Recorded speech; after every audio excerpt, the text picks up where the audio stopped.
Okay, good afternoon. And today we are going to be talking about the last and final Torah reading of the book of Numbers. And as it's going to be a double Torah reading, it's also going to be Rosh Chodesh Av. Rosh Chodesh Av, which means it's the first day of the month of Av, which begins the 9 days of mourning, the 9 days that we mourn the destruction of the Holy Temple, and it concludes on the 9th of Av, which is the following Sunday. But beyond that, there's something unique this year about the Shabbos that we're going to be reading on the 1st of Av. Generally, the Torah reading that we read and the day of the week don't have any correlation, at least an out-front correlation. The Torah doesn't have a specific time of when each Torah reading has to be read. We begin it on Simchas Torah.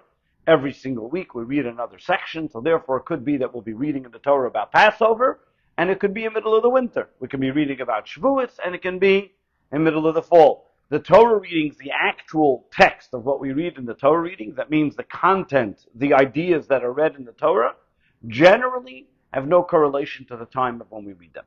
Yes, on holidays we do read specific Torah readings to be able to correlate to the time. So, for example, on Rosh Chodesh this week we'll be reading Maftir, which will be about the sacrifices that were brought in the Holy Temple on Rosh Chodesh. On Pesach we'll read about the events that happened on Passover. On Shavuos we'll read from the book of Exodus that happened on Shavuos. But in a regular week in Shabbos, it has no relationship to what happened of that time of the year. We start from Simchas Torah every single Shabbos reading another Torah reading. Exception to that is this week. This week we have a double Torah reading. The Torah reading of MATOS and MASEI. And in the Torah reading of MATOS and MASEI we have the Torah reading tells us about the Jewish people's journeys throughout the desert. And it tells us about the Yartzeit, the date of passing of Aharon HaKohen, Moshe's brother, that he passed away on the 1st of Av. So it's the only Yartzeit in the Torah that has mentioned a date. That means if you look when Adam passed, Eve, Noah, Abraham, Isaac, Jacob, Moses, pick any person, David, Samuel, Solomon, there is no mention of the date that they passed. We know what day they passed by inferring when it was said, and so on and so forth. So for example, Moses, we know, was on the 7th day of Adar, because he says on the 1st of Adar that he's telling the Jewish people when he passed about his passing and his last will and testament, and because of that we deduce when he passed away. But the only one in the Torah that it says clearly the day that they passed is Aharon. Why Aharon? Out of all people in the Torah, does Aharon get to mention the day of his passing? Why only Aharon? What about everybody else? Why nobody else does it mention the day of the Yartzeit? And where is the mention of the Yartzeit? In this week's Torah reading. On the day that we're going to be reading in the Torah about Aaron's passing, we'll also be reading it that day. That means this coming Shabbos is Rosh Chodesh Av. We'll be reading in the Torah reading of MASEI, about the passing of Aharon that happened on that exact day. This is a phenomena that doesn't happen too frequently. It only happens once every 7 years, and this year is one of those times that we have that opportunity that the Torah reading is going to be read on the day of Aaron's passing. We're going to be reading in the Torah about Aaron's passing. The interesting thing about this is that, which makes this phenomenon even more wondrous, is that in this week's Torah reading is not even when he passed. If you recall a few weeks ago, when the Torah reading tells us about the episode of Moshe and Aaron hitting the rock, then a Torah reading later, it tells us in the Torah reading of Chukas, where Moshe goes with his son Elazar up on top of the mountain, and it's time for him to pass. And over there, the Torah goes into the whole story where Moshe sees how Aaron passes, and he tells God, I also want to have this type of passing, this kissing death. And that's when Aaron passes. Over there, it doesn't mention the date when it happened. Over here, in this Torah reading, while the Torah goes along and telling us, as the name of the Torah reading is, MASEI, telling us about the journeys of the Jewish people, where there was 42 different journeys where they stopped and kept on traveling in the desert. Over there it says, and they came to a place called Har, and in Har, Aaron went up onto the mountain, and he passed, and it was on the first day of the 5th month that Aaron passed. So it's not even in the place where it happened. It happens to be in this Torah reading when we read it on the day of his passing. So our question over here is twofold. Number one, why is Aaron the only one that gets to have his yahrzeit mentioned in the Torah? Number two is how is it, and this phenomena, that on the day of his passing, we're reading about his passing. The only event in the Torah that's read on the actual time when it occurred. In general, why is there a need for the Torah to tell us about all the different journeys? What do I care how many journeys and where the Jewish people stopped along the way? The Torah is not a history book. And Maimonides, who generally tries to find in his Book of the Perplexed a rational reason for many things in the Torah, because it was the Book of the Perplexed that was given for people with rational type of behaviors, not only based on belief. Maimonides explains that the reason why the Torah goes on to enumerate the different stops of where the journeys of the Jewish people were and where they traveled was to tell us about the great miracle that the Jewish people happened. One can argue that when the Jewish people went in the desert, they were just on the sidelines of the desert, but very close to the city, so they had all the eases and accesses that they needed. And therefore, if they wanted Uber Eats, they just were able to all get their food wherever they wanted and everything else. Over here, the Torah shows us that throughout the journeys of the Jewish people, these 3 million people were traveling deep into the desert. There was no chance that they were getting anything from the people in the side bordering towns. And everything that they had was dependent on God. The miraculous nature of the Jewish people traveling in the desert was of such that God continued to give them manna from heaven, water from the rock, and that was the only way they could survive. There was nothing on the side that they had. So over here, the Torah enumerates these travels that the Jewish people went through, and with these travels that the Jewish people went through, the Torah tells us when we come to the stop of Har, what happened by Har, a specific thing happened at that time. Aaron, the priest, was then ascended on high in the mountain, gave his clothes over to his son Elazar, he succeeded him, and the Torah tells us the date that happened. So our question is, why is Aaron the only one that has his yahrzeit mentioned in the Torah? And if you're going to mention it in the Torah, at least mention the place where he died. Why are we mentioning it in this week's Torah reading, but it's only talking about the travels of the Jewish people? It should tell us the day of the yahrzeit in the Torah reading, where it tells us the details of his passing. And therefore, it must be that when the Torah wants to tell us specifically Aaron's passing, there is a certain lesson and meaning, as King Solomon tells us in the book of Proverbs, that the living must take to heart, that we here today must learn a lesson from Aaron specifically to this specific time of when it was done. Especially that we know that the date of the passing of a tzaddik is a holy day, is a special day. As it says in the book of Divrei Hayamim, the book of Chronicles, that when Hezekiah passed away, his children went up to his grave, to his place of burial, and they made him a great honor, is the words of the verse. The Talmud asks, what does it mean they made a great honor by his burial site? And the Talmud says that they made a yeshiva there. They came there. That during the time of Shiva, and then the Shloshim, the 30 days after, they continued to be there to visit and to talk about his greatness and to learn from this special person, Hezekiah. But Rashi, the commentary on the Talmud, talks about it in another place as well. And the Talmud tells us an interesting discussion, an interesting story. A story about once a non-Jew, a Roman, came to a Jew, Babylonian, came to a Jew on Shabbat and told him, cut down this fig tree for me. The Jew said, no way.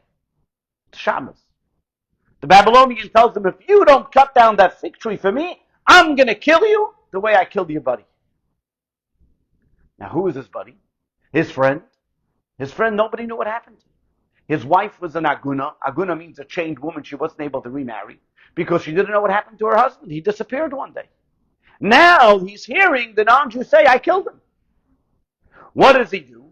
He goes to the leader of the time, Abaya, who was the rabbi in the city of where he lived, a great Talmudic scholar, and he asked Abaya as follows: is this considered proper testimony for this woman now to remarry?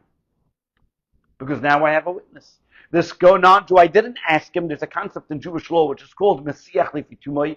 If they speak according to their own ideas that you don't ask them any questions, they just say it on their own. And because he just said it on his own, is this considered a proper testimony to know that this guy was actually killed, so this woman should be able to remarry?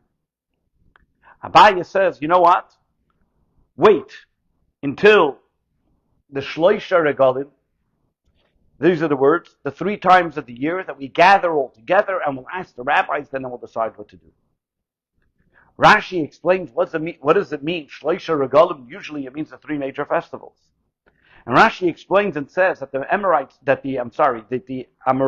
the scholars, the Talmudic scholars would usually get together on the day of a Yartzeit, of a person's passing, of a great scholar's passing, go up to their burial site, to their grave site, and have a big conference to talk about the individual that passed away, and talk about his greatness and what we can learn from him. And therefore he said, wait until the time where all the rabbis come together on the day of the Yartzeit, we'll talk about it, we'll have this discussion, and I'll give you an answer. What you see over here is that the day of the Yartzeit of a person is monumental, is special. To the extent that, first of all, the Talmudic scholars would get together and talk about the achievements and the greatness of that in the person and what they can learn from him in their own personal lives. And going back all the way to Hezekiah, that when he passed, they even went on his day of his passing, and that's where they would talk about Hezekiah, talk about the greatness of the individual and what we can learn from him. Bringing us back to our conversation, if the Torah tells us about the passing of Aharon HaKohen, and tells us about the Yartzeit of Aharon, that it was on the 1st of Av, and it's the only Yartzeit that's mentioned in the Torah, it must be that it's important and critical for us to know the day of the Yartzeit of Aharon more than his brothers, his forefathers, his Adam, Noah, Abraham, Isaac, more than everybody else.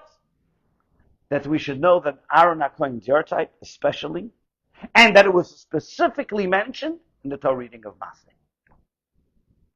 We once mentioned the story about the idea that on the day of a person's Yartzeit, the halacha is like him. We spoke about it in Lag BaOmer, about the Ramak, and about the Bach, and about the Reb Shimon Bar Yochai, that on the day of their passing, the halacha is like them. We always rule according to their authority, showing that the day of their Yartzeit is something specific, that there's a special energy in the world that they give to the world, that they rule.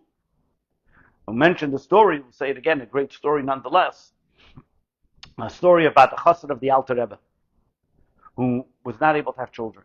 He came to the Alter Rebbe after many years of not being able to have children. And he pleads in front of the Alter Rebbe to give him a blessing for a child. The Alter Rebbe tells him, I can't help you.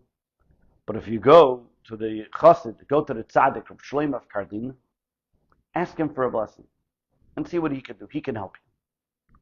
So he goes to the tzaddik of Shlomo of Karlin, travels a 2-week distance, comes to the shul, speaks to the gabbai, which is the secretary, to be able to get in to have a meeting with Shlomo of Karlin. And he says, okay, let me speak to the rabbi, let me speak to the tzaddik, and I'll let you know when you can come in. He waits there 1 day, a 2nd day, a 3rd day, a 4th day. He's not calling him in, so he goes back to the secretary and he says, can you please tell the rabbi, I don't live here. I came and traveled 2 weeks to see him. Is it possible I'm going to get to see him? He says, the rabbi knows that you're here. He still didn't call for you. Doesn't know what to do. To go back home to his wife. His wife said, but he traveled 2 weeks and he didn't even get a meeting. So he decided to wait. So he's waiting. Finally, 1 day he gets called into Reb Shlomo of Karlin. And Reb Shlomo of Karlin tells him, listen here, if you're going to give 1,300 ruble to charity, you'll be given a child. 1,300 ruble, that's a lot of money. How is he going to come up with 1,300 ruble, and it had to be done that day? How is he going to get that money? Where is he going to get it from? He says, let me go talk to my wife. But to go talk to his wife, he has to travel another 2 weeks back. So he goes home, travels 2 weeks back. His wife says, yes, sure, no problem. He goes back to Reb Shlomo of Karlin. And Reb Shlomo of Karlin says, sorry, Charlie, it's too late now. Too late. You missed the boat. This chassid is fuming. I went, traveled back and forth. I waited until you told me I'm willing to give the money. What's the problem? Why can't they get the blessing? So he went back to the Alter Rebbe. The Alter Rebbe is the one that sent him to Reb Shlomo of Karlin. So he went to the Alter Rebbe and he asked the Rebbe, what's going on over here? And the Alter Rebbe told him, let me tell you what's going on behind the scenes here. He says, on heaven, there's a decree against you. Because you were present in a space where they spoke ill of the Maggid of the Yashna. And you did not protest. And therefore there's a decree against you that you shouldn't have children. I sent you to Reb Shlomo of Karlin so he should be able to take away that decree. The only way he was able to take away that decree is because there's a law, there's an opinion in Jewish law that a rabbi cannot forgo on his honor. That if you desecrate the honor of a rabbi, the rabbi has no right to apologize for that honor, because it's not his honor, it's the honor of the Torah. Maimonides is the lone soldier who says that if you give a certain amount of money to charity, then you can be forgiven. What did Reb Shlomo of Karlin do? He waited for the day of the 20th of Tevis, which was the Yartzeit of the Rambam, which then the halach is like him.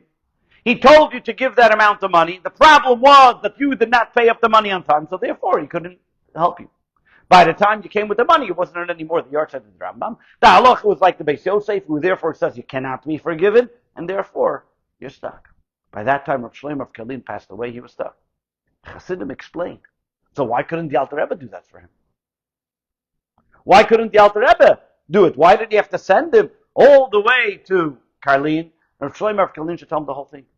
Because the Alter Rebbe was a student of this Maggid of the Yashna. And the Alter Rebbe cannot go and forgive for his teacher's honor. So therefore he had to send him to Reb Shlomo of Karlin, who wasn't a student, and only then can forgive his honor. What we see over here, what's the point of the story, is that the day of the Yartzeit of a person is powerful, that the presence of that individual, the halach is like them, and therefore it's an important day. So if the Torah is telling us the Yartzeit of Aharon HaKohen on the day in the Torah reading of Parshas MASEI, in the last Torah reading of the Torah, it must be there's a significant teaching that the Torah wants us today, in our modern day and age, to learn from the Yartzeit of Aharon HaKohen. And what could that be? And therefore, when we look at the two ideas, and the very fact that there's a Yartzeit in a specific time, there is a correlation with the time that it is. The Shalar, Rabbi Yeshaya Levi Horowitz, great Kabbalist of the 16th century, halachas, always found and said that the very fact that a Torah reading comes out on a specific day, there is a specific correlation and connection with the time of the week that Torah reading came out. And that's why you will find rabbis of all kinds, and they come up to a bar mitzvah, and what's the first thing they're going to say? In today's Parsha, we can find the connection with today's event. They're always going to find a connection with the Torah reading, with the event, or whatever time they're in, whether it's a funeral, a bar mitzvah, a wedding, or whatever it may be. Because the Torah reading tells us about the times we're in. Where do we know that the Torah reading tells us about the times we're in? Is because, very clearly, that the Torah specifically mentions the Yartzeit of Aharon in the Torah reading of MASEI. It so happens to be that every single year, while this year it's exactly on the day of the Yartzeit of Aharon, but every single year the Torah reading of MASEI will be read either before or usually right before Rosh Chodesh Av or right after Rosh Chodesh Av. Always Rosh Chodesh Av, that means the Yartzeit of Aharon is going to be very close to the Torah reading of MASEI, telling us that it's the time and the Parsha have a correlation and connection. What happened Rosh Chodesh Av? What do we read in Parshas MASEI? So Rosh Chodesh Av is the time, as we mentioned earlier, when the 9 days begin. The time when the destruction of the Holy Temple began. And therefore, the Torah put the Yartzeit of Aharon HaKohen in the time when the Jewish people are mourning, in the time when the Jewish people are going through difficult times. While they're already mourning, they should mourn already for the passing of this great giant of Aharon HaKohen. Say, so to speak, if Aaron's Yartzeit would be in a happy time, we would never give him the right, we would never afford him the honor and respect to grieve on his passing. Therefore, the Torah put it in a time when the Jewish people are already grieving. They're grieving and they're mourning the passing and the destruction of the Holy Temple. This gives us the ability that we should be able to mourn and to grieve even more. Even more so. As the Sfas Emes says, the Torah wants to teach us the great kindness that God gave to Aharon. While Aharon was a person who was kind to every person, God also gave a kindness to Aharon that people should grieve and remember his day of passing. The Sfas Emes' grandson gives an example. He says there's a story told in Sefer Hasidim about there was an individual who was very particular to in the mitzvah of comforting mourners. He went to every single funeral in town. He went to every single shiva house. He was very particular in that mitzvah. The Sefer Chassidim says that the gift that God gave him is a reward that he passed away on the day of Tisha B'Av. So everybody went to his funeral because you're not allowed to work.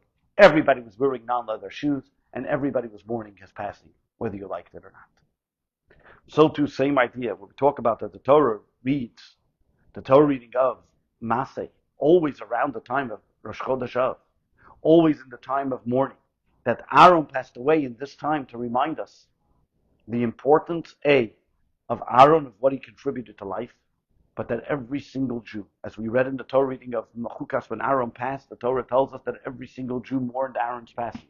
Men and women all mourned Aaron's passing because the contribution that Aharon gave to life, to the Jewish people, his kindness, was felt and grieved by every single Jew. Which this gives us a better idea to understand that in general, when it comes to giving, if you notice, the Torah never uses the terminology to give. It says to take. For example, when Abraham had guests that came to his tent and he gave them food, what does Abraham use the terminology? And I will take bread and I will take cattle, and then he gives them the food for them to eat. Why does it say I'll take? The same idea is also when it talks about for the contributions that were given to the tabernacle. God says, you will take for me. Why doesn't it say you should give? While in other terminologies and places it does say you should give as well. But many times it uses the word you should take. And that is because God is saying that when you give to somebody else, you're actually taking. Your reward is greater than even when you're giving. Greater is the reward of the person who gives. That means they're getting more than what they're giving. In the words in the comment that the Talmud gives, it says the cow gains more by nursing the calf than the calf gains by nursing the cow. I mean, who gets more? More than the calf enjoys the nursing, does the cow have the ability to enjoy giving that milk to the calf? There's a story told about a woman in Crown Heights. Her name was Taiba Lipsker. She passed away in 2008, I think it was. She was a wonderful woman, very cheerful woman, who went through the communist regime, brought 9 children into America, lived a tough life even when she came into America until she had to be able to make a living and so on. And throughout her time, while she finally came through after all the DP camps and came to America, very difficult to make a living, she felt very tired, very despondent. No lack of desire of life. And she once asked the Rebbe, what should she do with this despondency, with this lack of enjoyment in life, if you want to call it? And the Rebbe told her that she should go dance by all the weddings. Go to any wedding. You know the person, you don't know the person, go dance. And if you've ever been to Crown Heights, you know that there's at least one wedding almost every night. There's always weddings to go to. And therefore, there was something for her to do every single night. And even as she got older in age, she would put on a nice dress, and she would go, and people knew already that she was coming to the wedding, to make the bride happy, and she would dance, and then she would go home, even if she never knew who the bride was. And this was sometimes even the greatest kindness that she can do, because it was an empty wedding, maybe the person didn't have many friends. She was there creating a storm and dancing and getting people to dance, and everybody knew she was the party, she was the light of the party. 2008, her youngest son was making a wedding for his youngest son. That means it was the youngest grandchild of hers was getting married. A few moments before the chuppah, she fell ill. She was 94 years old.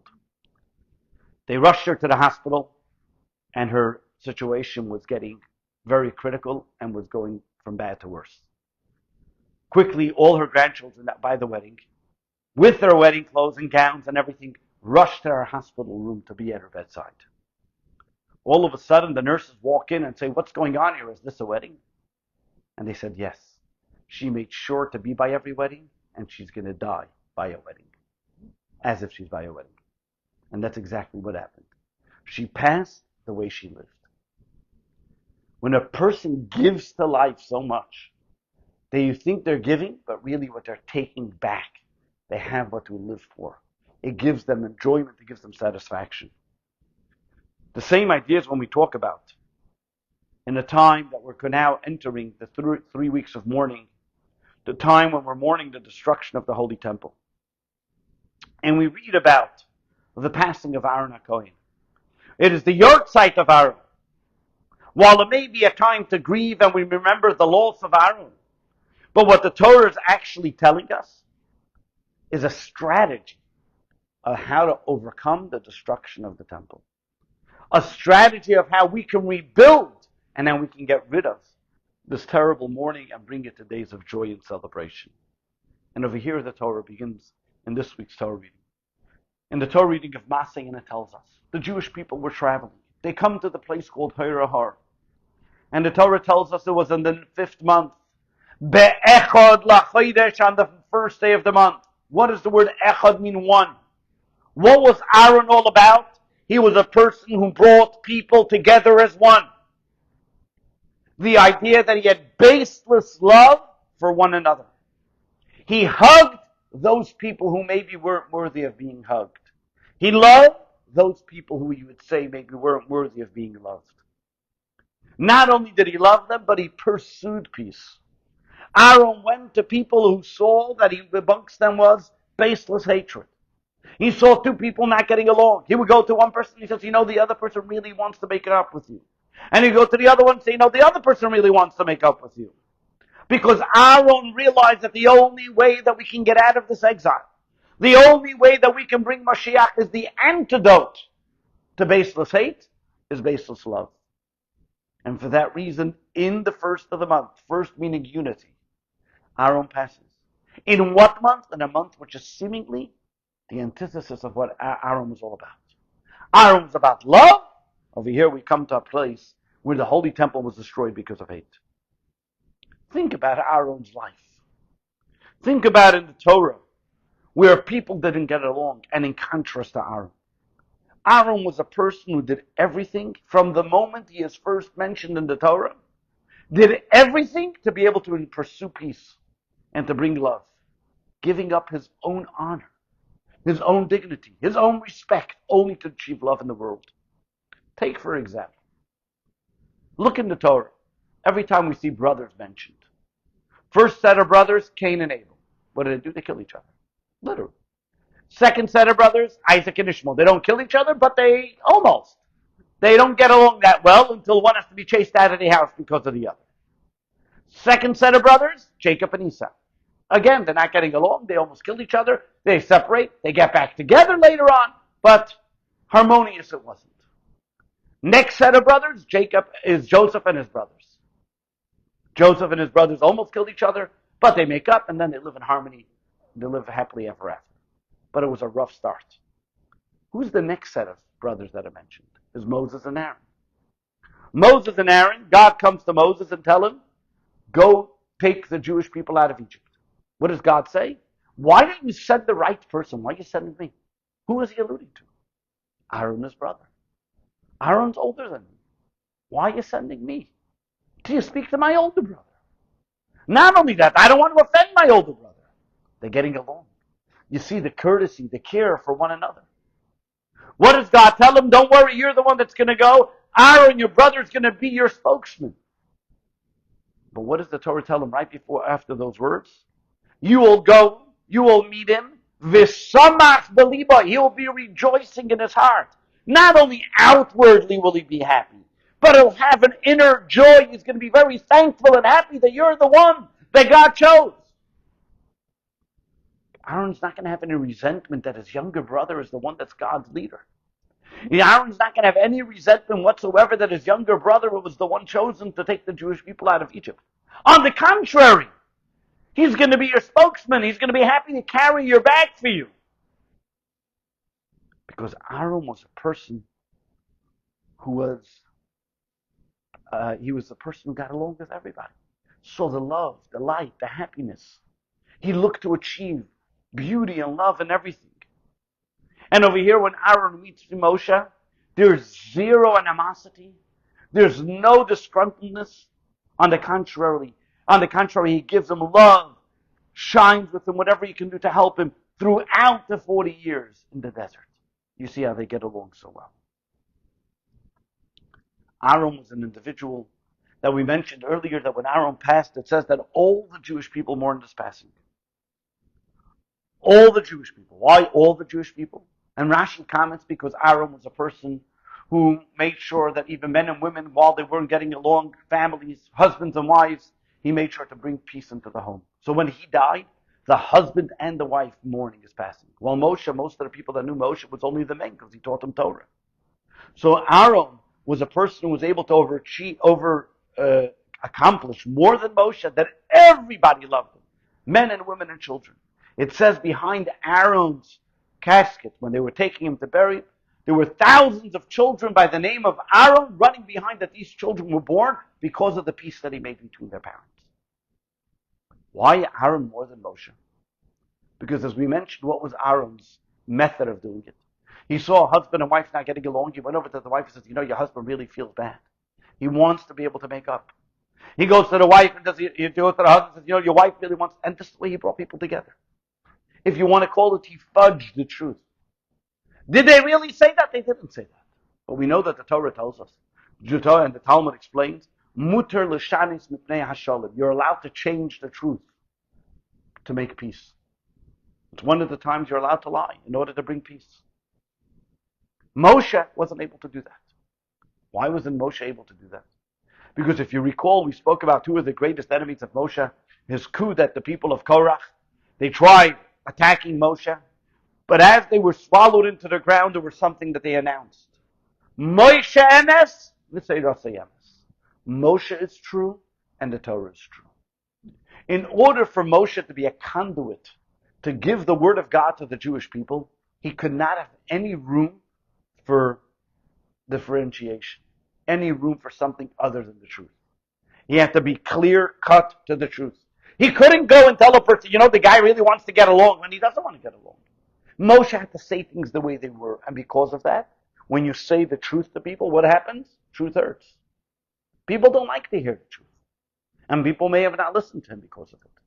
But Moshe had to say the truth. That's the person who he was. He was genuinely true, through and through. He didn't know how to fudge the truth, even if it meant for the sake of peace. In fact, Moshe himself, at the day of his passing, talks about that the greatness was that Aharon was greater than him. That was a deficiency that he felt. That he was not able to bring people to have that baseless love. Because in order to have a baseless love for another person, you need to be able to say things which are maybe not exactly the way they are. Because you have this person who may be in front of you, an imbecile, a terrible person, and you have to be able to overlook that and love the person notwithstanding. To have baseless love. This is the hardest part.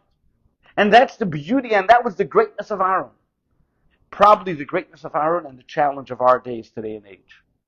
You have people that according to halacha, according to Jewish law, you should say, these people I have to hate. These people I should condemn. These people I have to demonize. According to Jewish law, you look in the Torah, you'll find that there's a mitzvah maybe to hate these people. What did Aharon do? Aharon, that was not the mitzvah that he kept in the best way. In fact, he went and loved them. He went and hugged them. And he would tell these people, come on, you're greater than these terrible ways of behaving. And the next morning when the person would try to do something which wasn't appropriate, he would tell to himself, 1 second, I don't want to upset Aharon. Aharon believes in me more than I believe in myself. Never am I going to do that. And that's the way he was able to help people come back, recognize their true strength, and bring love to one another. The Rebbe would many times mention this idea. We're loving somebody to be like Aharon. Love peace, pursue peace, and in the words of the Mishnah, love the creations. He loved the person merely because they were a creation of God.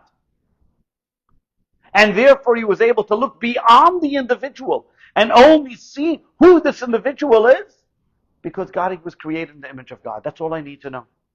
And with that, he was able to love that individual. There was a story. There was once a fellow, in fact, it was my wife's great uncle, Rabbi Beryl Baumgarten. He was teaching a class. And in the class, there was one kid that was always making, there was, they would teach on Shabbat. He would make a Masibah Shabbos, make whatever it was. They would have a class on Shabbos that all the kids would get together. And he noticed that there was one student that would never show up, or when he would show up, he would always leave in the middle of the class. So one time he decided he's going to follow him out. And he saw that he went outside on Shabbos and he was smoking a cigarette, which is an abrogation of the law of Shabbos. Didn't know what to do. In a yeshiva that a kid smoking on Shabbos, this is going to create havoc, and who knows what they can talk about. Got to kick him out of the class. Kick him out of the school. Such a terrible abrogation. But he did nothing without asking the Rebbe first. So he wrote a letter to the Rebbe. He wrote to the Rebbe of what happened and how this child was smoking on Shabbos, and therefore he wants to throw the child out of the school. The Rebbe responded with 6 words. Look in the Medrash of Ethics of Our Fathers from obviously Reb Nosson, which is a commentary on the Medrash, a commentary on Ethics of Our Fathers. What does it say there? That what the Rebbe told him, just look it up. What does it say there? That Aharon would embrace even the wrongdoer with good words. What was the Rebbe telling him? The way you're going to bring this child back, the way you're going to embrace this child is not by kicking him out, but embrace him with good words. Make him feel good about himself, and that's the way you can help him. I just heard recently a story about a fellow who was once was going into being a teacher, and before he went to start his job, he wrote to the Rebbe. He went to the Rebbe to get a blessing, and the Rebbe told him 3 words: build self-confidence. The job of the teacher is to build self-confidence in the student. The way you're going to be able to bring the child in, like Aharon HaKohen, he built self-confidence in the student, in the person, showed them love, and that's how they were able to become closer to Hashem. He showed them love, and that's the way he brought them to Torah. He didn't change the Torah for them, but he showed the person love, and it brought them closer to Torah. What does this mean to mitzvah? How is it possible to hate? What does it mean to hate an evildoer? What was it, the mitzvah that we say there's a mitzvah to sometimes hate a person who does bad? Let's analyze this for a moment. The Talmud, in the tractate of Baba Metzia, says the following. Rabbi Yochanan says, Yerushalayim, Jerusalem was destroyed only because the Jewish people were exact in the laws of the Torah, and instead of going beyond the letter of the law. Because they did not go beyond the letter of the law, that's why Jerusalem was destroyed. The commentary asks, 1 second, didn't we learn that the temple was destroyed because of baseless hatred? The Chassam Sofer asks, even more so. Rabbi Yochanan says himself, in the tractate of Baba Metzia, in the tractate of Gittin, that the Holy Temple was destroyed because of the story of Kamsa and Bar Kamsa. You recall the story that once a person was making a party, and he invited the wrong individual, and the wrong person came. He invited Kamsa instead of Bar Kamsa, and therefore he kicked him out. And when he kicked him out, the rabbis didn't protest, so he went to the Roman government, said that they're making a rebellion, and that caused the Holy Temple to be destroyed. So which one was it? Was it because they didn't behave beyond the letter of the law, or was it because of baseless hatred? It's very different.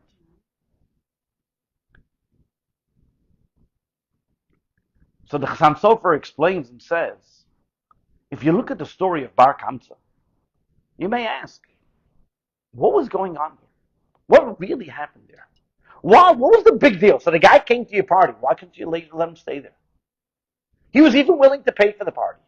Not only his portion, but half the party, then full the party. What was so bad that the owner, the host of the party, said, I got to take rid of it? Really? There's another few hundred people sitting by your party, and this guy is what's bothering you? Not only that. One of the biggest blames is that the rabbis were there and they didn't protest. They were big rabbis. Why would they not protest? What could they care less?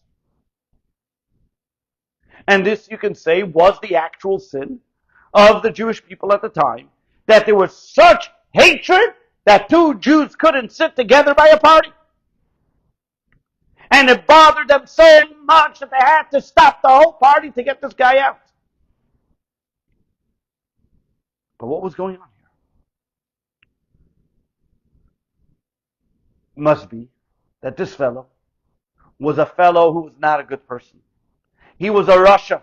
He was an evil person, as you can see from his actions that he went to the Roman government and made this libelous attempt. And therefore they believe that there's a mitzvah to hate him. There's a mitzvah to condemn him, such a type of person. And when he walked into the party, the host of the party said, I'm following Jewish law. Jewish law says, such a type of guy you gotta get rid of. He's condemned. He's banned. The rabbis that were sitting there said, we follow Jewish law. But what does the sages tell us? What does Rabbi Yochanan tell us? Be like Aharon. There are certain laws that you don't have to be so particular in. There are certain laws that you don't have to be so meticulous in. And one of those laws is this. When you're mitzvah to hate him, you can act beyond the letter of the law. And beyond the letter of the law means love him anyway.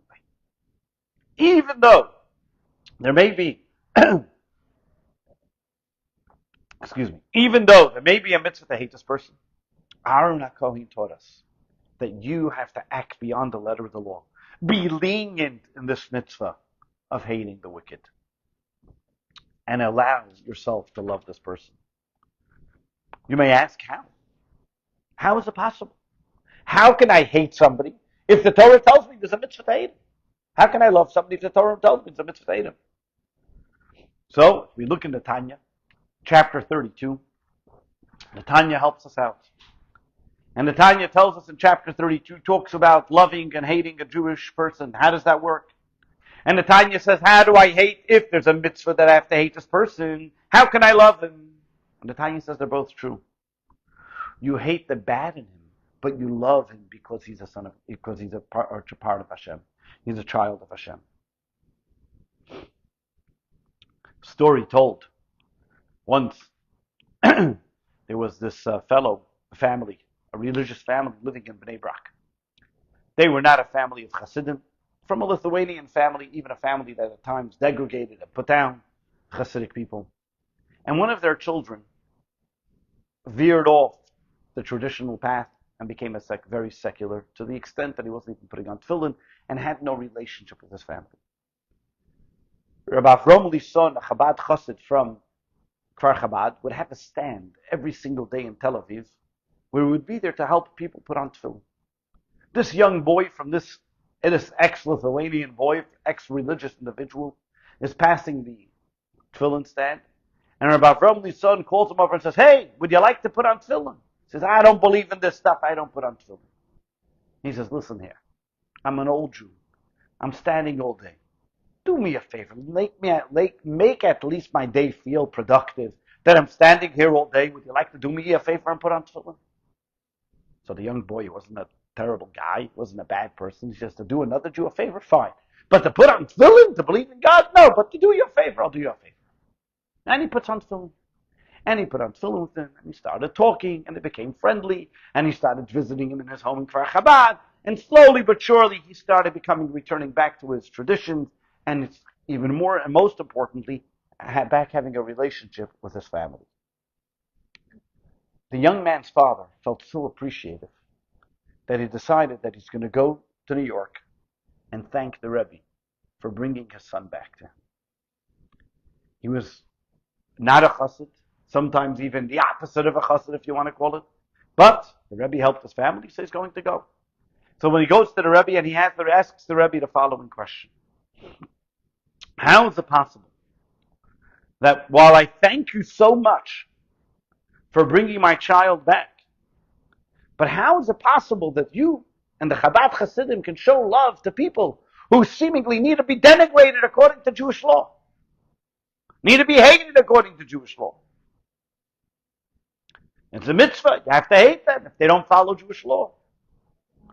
And the Rebbe looks at him and he says, let me ask you, how did you feel when your son rejected you, left your family? How are you torn by the fact that this is your son and you don't have a relationship with him? And he became this person that you didn't have a relationship with. Did you still love your son? He said, yes. And that's why it hurt you. Correct. He says, so too, every single Jew is God's only child. God loves them regardless of what they did wrong. And we have to show love to them because they're God's only child, regardless of what they've done. This Nachmanides explains to us and tells us when we look at every single person and why the Torah tells us why the Torah tells us this event in the Torah reading of MASEI, in the Torah reading when we read it in the 9 days, to remind us of who Aharon HaKohen is and what does Yartzeit mean. The halacha is like Aharon. What does it mean the halacha is like Aharon? That today on Rosh Chodesh Av, on Shabbos, when we read the Torah reading of MASEI, that we're mourning the destruction of the Holy Temple, we have to remember the halacha. The law is like Aharon. To love every Jew unconditionally. To show baseless love to every Jew. You're going to say, it says there's a mitzvah to hate them, to denigrate them because of what they've done wrong. Remember the halacha is like Aharon. That even a person who there's a mitzvah to denigrate and to hate, you have to love. And that's what the Torah is telling us by mentioning Aaron's Yartzeit. And that in these days especially, we have to be able to revive within ourselves that baseless love for one another, no matter who they are, from any stripe or color. Which brings us to the following, and this will close with this idea. The Torah tells you, love your fellow as yourself. How is it possible to love your fellow as yourself? It's one of the common things that, how do you love your fellow as yourself? It's not enough that you have to be nice to the person and be comfortable with them and whatever it may be and channel your energy and be whatever it may be nice to them. But the Torah says love them as yourself. How is it possible? The Torah says clearly you have a bias towards yourself. You don't have a bias towards anybody else. People love themselves more than anybody else. That's natural. How can I love somebody else like myself? It's seemingly asking the person of impossible. Even Nachmanides talks about it in the Torah reading of a Kedoshim. He says it's impossible that a person should love themselves, somebody else as themselves. And the Tzemach Tzedek explains in this fascinating idea. We mentioned it many times. The Tzemach Tzedek says as follows. What happens when you do something wrong? What do? You justify it. You say, as in the words of King Solomon, Al kol pshoyet chasav, on all my sins, love covers it.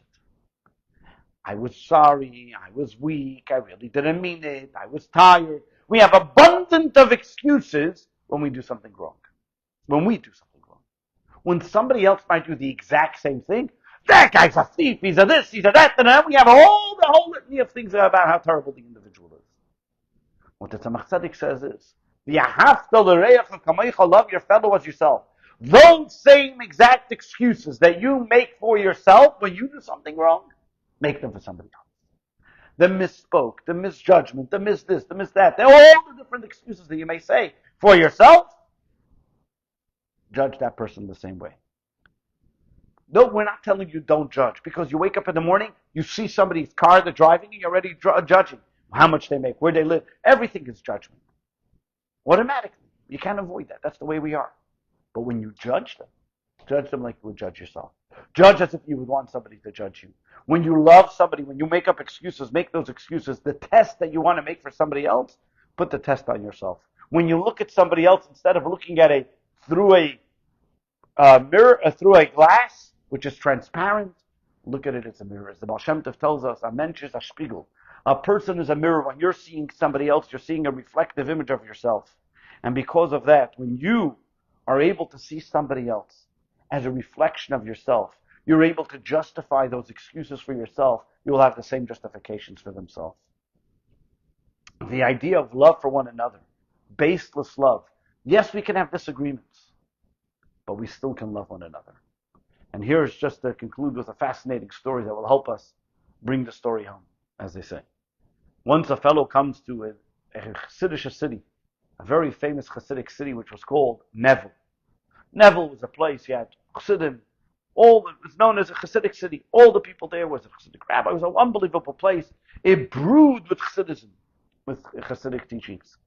So a guy walks into the shul, and he sees two Chassidic fellows sitting and learning with one another before davening. Chassidus. Beautiful. And they're learning with great fervor and excitement. They finish davening, they finish learning, they go out into the market. They go into the market, and both of them are selling the exact same market, the same item, right next to each other.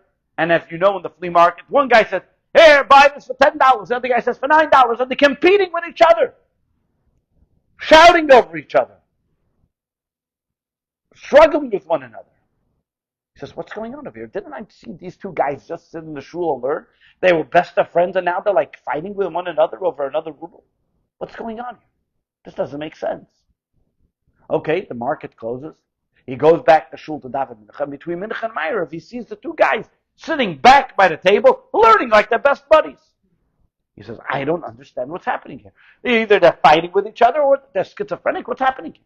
He walks over to them and he says, maybe you could explain to me what's going on. Do you guys really get along or are you just making up that fight over there? What's happening here? Which is the real you? They tell him simply, when we learn, this is who we are. Learning together, this is two friends learning together. When you saw us in the market, you didn't see us fighting. That was the rubles in our pocket fighting with one another. Who can get more rubles? But us, we're friends, heart to heart. We'll take care of each other. We'll die for each other. We'll do everything. This is what the Torah is telling us in this week's Torah reading. Why is Aharon HaKohen the only yahrzeit mentioned in the Torah? The only yahrzeit mentioned in the Torah and in the Torah reading of MASEI, not in the Torah reading of Chukas, where he actually passed. Because in the 9 days, in the days of mourning, the time when the Torah tells us, when Judaism tells us that why the Holy Temple was destroyed because of baseless love, baseless hate, we need to learn from Aharon and know that the halach is like Aharon, and the only way we know is because if we know when his yahrzeit is. And in the Torah reading of MASEI, when it's in the 9 days, we know the halach is like him, that we have to have baseless love for one another. With that, we'll be able to transform these days from sadness and mourning to joy and jubilation, to the rebuilding of the Holy Temple. Maybe now, Amen. Amen.